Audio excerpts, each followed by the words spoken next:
kábíyèsí a kú oríire ọjọ́ tó tá bá ní káwò síwájú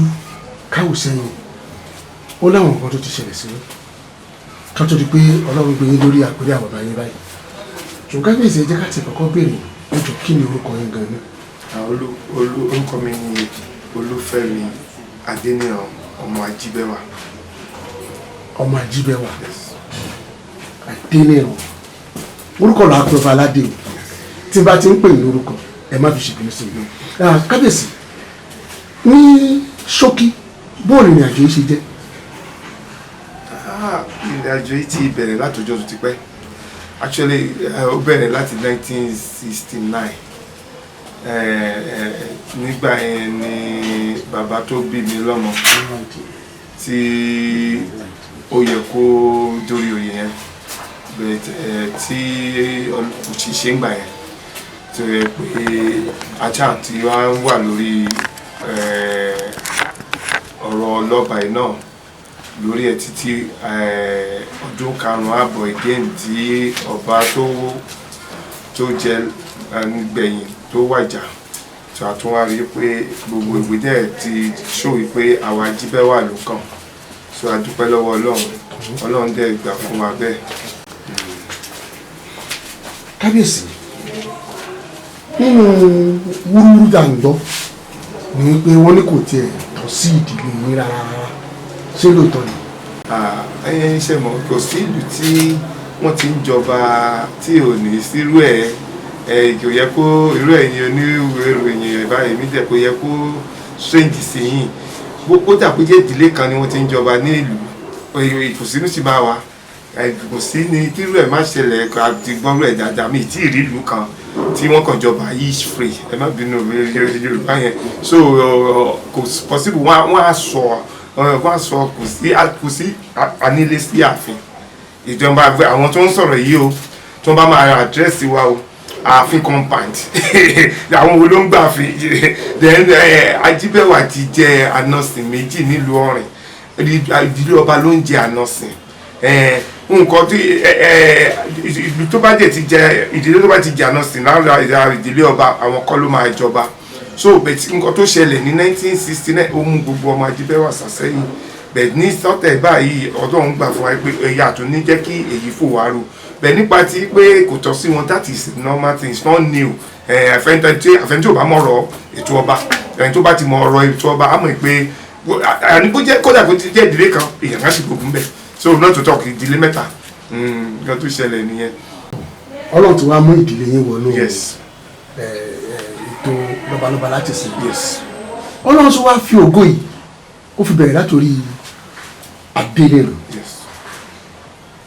ẹnìkan bí mi léèrè lẹ́gbẹ̀ẹ́ kan mi ó ní kí ni ìtumọ̀ Adéníran. adé that means pé ìran ẹni yẹn ló ń jẹba ló ń dádé ìran Adéníran ìran ancestor ẹ̀ ó ń dẹ adé òun ni. tó túmọ̀ sí wípé láti sìn lọ gbogbo ìran yín ò mọ̀ dádé ní ìlú Ọ̀rìn. wọ́n tiẹ̀ ti ń de tẹ́lẹ̀ òun náà lẹ́wọ́n ṣe sọ mí ní Adéníran. kábíyèsí ní kékeré ẹ jẹ́ fún wa ní ìtàn ìlú Ọ̀rìn bóò la ṣe tẹ ìlú Ọ̀rìn tó. ẹ ṣe Apélùà ló tẹ ìlú Ọ̀rìn tó ó kúrò ní Ifẹ̀ ibẹ̀ ló ti wá tó ti tẹ ìlú Ọ̀rìn tó Apélùà yẹn ló wá ní lẹ́yìn tó tẹ Ọ̀rìn tó ó wá níyàwó mẹ́ta ìkan látọ̀tún ìkan láti Ọ̀rìn so ti Ọ̀rìn ní Ajíbẹ́wà tí ọ̀tún ní ìdílé Olúbùnmọ̀ ṣé Ìgèdè ní ti Fámukítì so òun ni àwa mẹ́tẹ̀ẹ̀ta ṣe jẹ́ ti Ọ̀bọ̀nba so ibẹ̀ ni àti wá ń gbòòrò sí ta ti move from one area to another nílùú yẹn so Apélùà ní ó tẹ ìlú Ọ̀rìn tó gbéra láti Ifẹ̀ tó wá sí tẹ ìlú yẹn tó. kábíyèsí èyí tó túmọ̀ sí pé ìkan nínú àwọn ìyàwó Apélùà yes ló bí Ajíbẹ́wà. yes Ajíbẹ́wà yẹn sì jẹ́ ọkùnrin bá ọkùnrin ìdímẹ́yìn sunwọ̀n yes ìdímẹ́yìn sunwọ̀n that's why tí oyè mi fi jẹ́ ìdímẹ́yìn sunwọ̀n ìdímẹ́yìn sunwọ̀n. ìdímẹ́yìn sunwọ̀n. ẹjọ́ kábíyèsí ẹ̀tù kí ni ìtumọ̀ ìdí mẹ́yìn sùn. ìtumọ̀ ìdí mẹ́yìn sùn tí mo gbọ́jú bá ní pé ibi máa sọ ní èdè láti túmọ̀ ẹ̀ ní what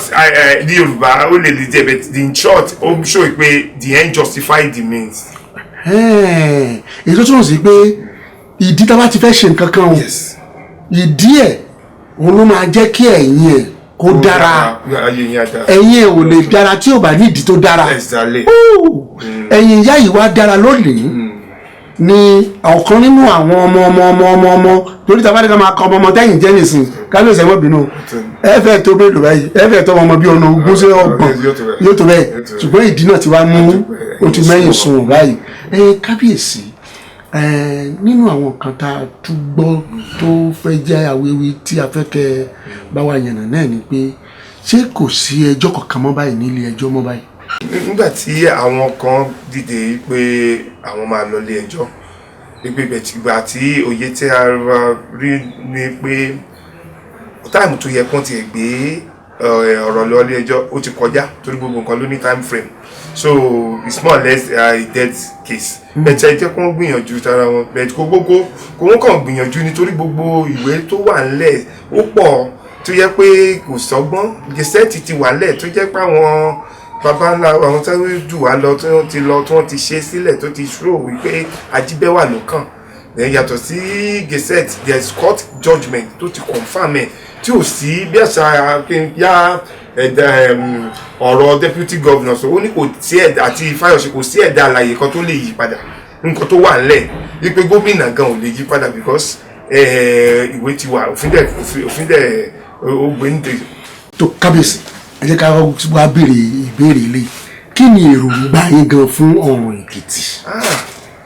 èròǹgbà mi kọ́lọ́ ràn mí lọ́wọ́ mo dúpẹ́ lọ́wọ́ Ọlọ́run fún oore tó ṣe ní ìlú òyìnbó tí mo gbé pẹ́ mo kópa mo nífẹ̀ẹ́ tí mo kó in fact impact mo make impact now Ọlọ́run tún nílùú òyìnbó lẹ́yìn odi nìyẹn not to talk of ìlú mi ìyanu àṣẹlẹ̀ bẹ́ẹ̀ mo mọ̀ pé èrò mi ó pín sí ọ̀pọ̀lọpọ̀ ọ̀dọ̀ one first thing àwọn ọ̀dọ́ wa tí wọ́n ń ṣeré kiri tí ò síṣẹ́ ká gbìyànjú ká bá wọn wá iṣẹ́ ká bá wọn wáṣẹ́ kí ọ̀rọ̀ agric ni most of them ṣe farmer láti improve wọn mechanized farming èyí tí wọ́n lọ ń fi ọkọ́ ṣe wọn lè mú ṣe dáadáa ìyẹn là ń ronú pé tó ń bá ti pé ká sọ Ọ̀rìn di ìlú tí ó jẹ́ pé ifá ó máa jẹ́ food basket ti Èkìtì torí a nílẹ̀ Ọlọ́run ṣètò ilẹ̀ fún wa farm settlement tó lọ bí 30 acres tó yẹ pé èèyàn lè lò fún farming then yàtọ̀ sí yẹn social development kí náà wọn ká lọ wo bó ṣe máa wá nítorí wọ́n nígbà míì kò ní síná tí ò bá jẹ́ síná omi náà wọ́n ní kò ní sí so gbogbo yẹn ló wà lọ́kùn tí gbogbo amenities bá wà ìlú máa dàgbà sókè ẹ̀fà àwọn èèyàn wọ́n wá ìfà mò ń invite àwọn ọ̀rẹ́ mi gan bẹ̀tẹ̀ àwọn náà ń sọ nípa iná pé kí wọ́n tó bá dáṣẹ́ sílẹ̀ níbi àwọn èèyàn aríṣẹ́ ṣe ní Ọ̀rìn so tó bá jẹ́ ti rí pé able person ló jẹ́ ọba wọ́n exposure work class exposure tí èèyàn ti ní àti èèyàn kò mọ́ ti ètí èèyàn ní kí èèyàn tó travel out èèyàn fi develop ìlú ideas wà kọ́lọ̀ ràn yàn lọ́wọ́ bí gbogbo nǹkan bá ṣe ń lọ ènìyàn máa mọ̀ bí èèyàn ṣe máa bá àwọn ìjọba sọ̀rọ̀ àbí ìjọba lókè ni ó dẹ̀ jẹ́ ti state ni tó yẹ pé wọ́n tẹ́ ojú àánú wo Ọ̀rìn Èkìtì a fẹ́ mú kúrò ní ìlú àìmọ̀ di ìlú tí gbogbo ayé mọ̀ tó yẹ pé wọ́n á máa gbé pé ibo nílùú yìí wà tẹ́lẹ̀ Ọlọ́run ràn wá lọ́wọ́ ẹ ṣé gan ni. kábíyèsí kí ni èròǹgbà tí ẹ wá ní fún àwọn ọ̀dọ́ pàápàá jùlọ àwọn ọ̀dọ́ Ọ̀rìn. ẹ ṣé olóòtú èròǹgbà mi fáwọn tó sórí ọ̀dọ́ ló nílùú tí inú ọ̀dọ́ bá ń dùn ìdàgbàsókè máa bá ìlú so now my plan for them is I want most of them youths in the town to wọ́n lè ná ètò kọ̀ǹpútà. So àmọ́ ní ètò wípé a máa ṣe training fún wọn lóòrèkóòrè táwọn kan bá ṣe ní oṣù yìí ní bóyá oṣù mẹ́ta àwọn website mi à ṣe títí gbogbo wọn á fi lè lo kọ̀ǹpútà wọn á fi wà kọ̀ǹpútà literate. Then àwọn iṣẹ́ mi tún wà tí èèyàn ní lérò bíi ọṣẹ ṣíṣe tó lè mú owó wọlé fún wọn tó yẹ pé tó bá ti ń ṣe àgbẹ̀ á tún máa mú ti ọṣẹ ṣíṣe ìyẹn wà jẹ́ ti screen àwọn tó lè máa ya nǹkan sí ara t-shirt kọ́ọ̀pù gbogbo ẹ̀yẹn tó yẹ pé wọ́n lè máa fi jẹun náà ìyẹn náà wà ń bẹ̀ gbogbo ẹ̀ náà major thing tó fi lè tí ìlú fi ń ṣe social amenities la need bá ṣe máa improve tí o torí gbogbo ìtànsọ iná ṣe pàtàkì tí iná bá wà tómi wà tí so à ń ronú solar náà tó yẹ pé a máa help láti lè torí ibi tóun bá wà èèyàn lè lo ọ̀rọ̀ solar láti fún wa níná so gbogbo ìyẹn náà ló wà lọ́kàn tó yẹ pé ìlú máa yàtọ̀ inú ọgbọ́n ọ̀tọ̀ dẹ̀ máa dùn many training both locally and international lè là ń ronú pé a máa gbé wọlé torí mi ò bí pé most of my time mo gbé ní ìlú òyìnbó so èmi náà dẹ̀ ń ronú bí mo ṣe máa mú gbogbo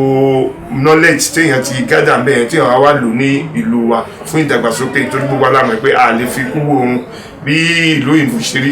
nàìjíríà ò rí bẹ́ẹ̀ ọlọ́run á bá wa tún nàìjíríà ṣe á bá wa tún èkìtì ṣe á dẹ̀ bá wa tún ọ̀rìn ṣe. àmì kábíyèsí kábíyèsí ká tó di kó a máa lọ àwọn bàbá kan sáré bá mi sọ̀rọ̀ nísìnyí wọ́n ní ṣé ẹ ní ètò nípa ìlera tàwọn náà bí báwọn bá tiẹ̀ lè ṣiṣẹ́ ṣé ẹ ní ètò láti máa tọ́jú àwọn náà lọ́dọọdún lẹ́yìn lè máa wá nǹkan kan ṣe fáwọn náà. ẹ ṣe olóòtú presently mo ní àwọn ọ̀rẹ́ tó wà ní Amẹ́ríkà tó yẹ pé wọ́n máa ń wá sí Èkìtì ń bí lẹ́gbẹ̀ẹ́ wa ń bí mi tó yẹ pé wọ́n máa ń kó àwọn medical àwọn òṣìṣẹ́ elétò ìlera a kó wọn láti Amẹ́ríkà wọ́n á lo ọ̀sẹ̀ kan wọ́n á lọ sí méjì gbogbo àti ojú ni wọ́n ń ṣe operation bẹ́ẹ̀ gbogbo yẹn náà lèmi náà lé ọkọ mo ti bá ọ̀gá wọn sọ̀rọ̀ ike bó ti ẹ̀jẹ̀ ọ̀sẹ̀ kan nínú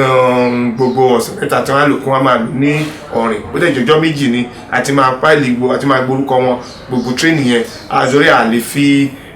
bí wọ́n ṣe máa kó irinṣẹ́ wọn wá àti gbogbo knowledge wọn ní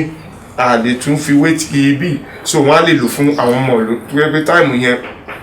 wọ́n ṣe operation gan so àti máa wá bí ṣe set up fún wọn tó yẹ pé àwa náà lè máa kó lè jẹ àǹfààní lára àwọn tó máa wá láti lo ìwé ẹ̀ fún medical kìíní ọlọ́run á ràn wá lọ́wọ́. ẹ ṣeun kábíyèsí ní ìparí ẹ jọ̀ọ́ bá mi gbàdúrà fún atọkùnrin àtobìnrin àtọmọdé àtàgbà kódà títí kan ṣe ìdí ọmọ ọ̀rìn ẹ bá fún wọn ládùúrà. mo gbàdúrà fún ìlú ọ̀rìn láti òní lọ láti ìgbà tí mo ti dúpẹ́ kí n kọ́kọ́ dúpẹ́ lọ́wọ́ Ọlọ́run náà lẹ́nu ìgbà tí wọ́n announce mi nǹkan ribiribi 5 ló ti ṣẹlẹ̀ nílùú mi mo kàn máa ṣì gbàdúrà mo kàn tún rántí pé ó yẹ kí n sọ yẹn torí láti fi oore Ọlọ́run mọ̀ ràn torí ẹni tá a ṣe lóore bí òbí àdúpẹ́ bí ọlọ́ṣà kò ní lẹ́rù ràn yìí mo wá fẹ́ fi dúpẹ́ lọ́wọ́ Ọlọ́run gbàdà tí wọ́n announce mi gẹ́gẹ́ bí ọba lọ́rìn wọ́n ti ọmọ ìlú wa kò dé assistant controller of immigration rí láyé tó máa débẹ̀ mo gbọ́ pé bóyá kó ń kú ni o àbí kó ń retire àwọn ọmọ ti yan ọmọ rẹ̀ gẹ́gẹ́ bí assistant controller of immigration for the first time in the history of that town. Then another good thing mo dárúkọ ọ̀rìn farm settlement lẹ́ẹ̀kan yẹn ọ̀rìn farm settlement wọ́n ti gbàgbé ẹ̀ igbó ti kún bẹ́ẹ̀ àwọn bòròró ti ẹ̀ ń lò bẹ́ẹ̀ wọ́n pa ọmọ wa méjì kan síbẹ̀ so bẹ́ẹ̀ mo dúpẹ́ lọ́wọ́ Ọlọ́run lẹ́nu iṣẹ́ tí wọ́n announce mi yìí gọ́ọ̀mẹ̀ntì ti take up wọ́n ti bẹ̀rẹ̀ sí wọ́n ti ná over 60 million láti clear ibẹ̀ so kò sáà ní rogun bòròró mọ́ àdẹ̀ni wọ́n gbé foreign investors wá ló tí n bá ṣe gbogbo ètò ìtàn ni mo ṣe máa bá wọn ṣe meeting wọ́n ti síkì kíní so a máa wọn ìyẹn máa tún pèsè iṣẹ́ fún àwọn ọ̀dọ́ wa gan gbogbo àǹfààní pọ̀ tí wọ́n fẹ́ ṣàlàyé fún mi tí ìlú máa rí ń bẹ̀ mọ́sọ̀ mo wá dúpẹ́ lọ́wọ́ Ọlọ́run àwọn tí wọ́n gbé wá wọ́n jọmọ ìlú mi òyìnbó ni wọ́n Irish ni wọ́n èmi náà Irish so ọ̀rọ̀ wa máa ọ̀rọ̀ wa jọra so inú mi dùn fún yẹn ó di méjì. Ìkẹta ní ilé health center wa nọ́rìn ó ti wà dilapidated fáànù ti ṣe kò tí federal government àti state government wọ́n lay house together wípé wọ́n ń wá ìlú kan ní local government kan tí wọ́n máa tún gbogbo health center wọn ṣe. Ìlú mi ni wọ́n mú Ọ̀rìn ni wọ́n mú ní Ìdó-Òsì ó di ìkẹta. Ìkẹrin ní correctional ọmọ ìlú mi àwọn prison of kìíní tẹ́lẹ̀ ó ti di the deputy controller of prison, though they don't call them prison kìíní what they call them correctional services now so ó ti di deputy head wọn so mo dúpẹ́ lọ́wọ́ Ọlọ́run. There are another thing nínú ìgbà tí wọ́n dárúkọ mi náà ní gómìnà wa ọlọ́lá jùlọ Fáyẹmí ó yan ọmọ ìlú mi sí commissioner òun ló wà ní ètò ẹ̀kọ́ báyìí so ohun kan ọpẹ́ mi pọ̀ sí Ọlọ́run so mo máa wá fi àsìkò gbàdúrà fún ìlú Ọ̀rìn wípé ìlú Ọ̀rìn ṣẹ̀ṣẹ̀ bẹ̀rẹ̀ ni wọ́n ṣẹ̀ṣẹ̀ bẹ̀rẹ̀ sí rí nǹkan tuntun ṣẹ̀ṣẹ̀ bẹ̀rẹ̀ ni ó dẹ̀ máa pọ̀ sí ni lágbára Ọlọ́run wípé ìlú Ọ̀rìn ní àsìkò tèmi ẹran akébí ẹran èèyàn akébí èèyàn pé gbogbo nǹkan á lọ ẹyẹ akébí ẹyẹ gbogbo nǹkan á máa lọ nílọsíwájú Ọlọ́run á dẹ̀ gbà fún wa. Ìlú Ọ̀rìn bí ó wà obscure tí wọ́n mọ̀ á di mímọ̀ káàkiri yàtọ̀ sí ní Nàìjíríà á di káàkiri gbogbo àgbáyé tó yẹ pé wọ́n á wá máa béèrè pé báwo lẹ ṣe ṣe so mo dẹ̀ bẹ̀ mo tún gbàdúrà fún gbogbo àwọn àgbà wọn àdàkalẹ̀ àwọn ọ̀dọ́ ìlú wọn á gbélé ayé ṣe ohun rere. Àwọn obìnrin ìlú wọn á máa bí láyọ̀ wọn á máa sọ láyọ̀ àwọn aláboyún àwọn arúgbó wọn á gbó wọn á tọ́ a máa dúpẹ́ nílùú Ọ̀rìn ohun rere kò ní káàdì ní ìlú yẹn láti sìn lọ orí bẹ́ẹ̀ àṣẹ Ọlọ́run gùn.